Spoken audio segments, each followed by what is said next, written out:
Luxray Beats.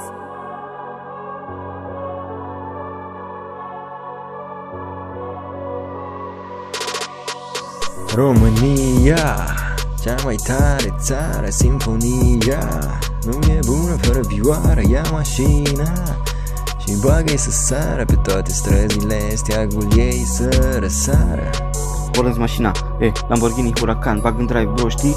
Nu sunt un golan, sunt român și întotdeauna am roșu, galben și albastru, steagul României, man. Este țara mea natală, mă simt mândru, nu-i vrăjeală. Am aici frați și surori, o armată, dăm răscoală. Nu te pui, românii te ardem la subțioară. Îmi chem frații tricolori să vă mute câte o școală. Ai grijă ce spui, România nu-i vrăjeală. Te va costa enorm dacă faci o greșeală. Fii băiat cu cap și nu o da în bară. Românul nu iartă, luptă și doboară. România, cea mai tare țară, simfonia.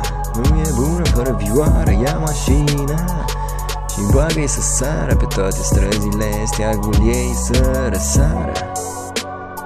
Aici e locul unde nu te dai bătut, plus până la capăt de la început. Noi suntem românii cu capul pe umeri, forță, minte și cuvinte nu pot să le numeri. Am România sânge și nu pot să o scot, nu mă subestima cât te scot din joc. Nu sunt doar român, sunt un patriot, steagul României îl port și la breloc.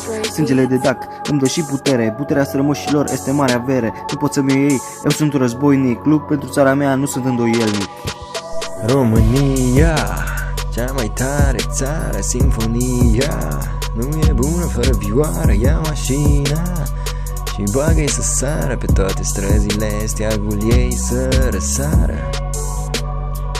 Peisaje, natură, soare, toate la un loc. Poporul român chiar are noroc. Orică stai la țară, orică stai la bloc, ești român adevărat, este reciproc. Peste hotare nu e locul tău, nu uita. Te-ai născut aici, este casa ta. Luptă pentru țara noastră, pentru țara ta.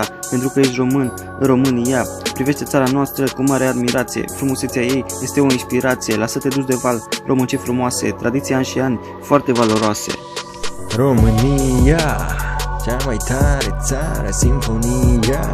Nu e bună fără vioară, ia mașina și bagă-i să sară pe toate străzile, steagul ei să răsară.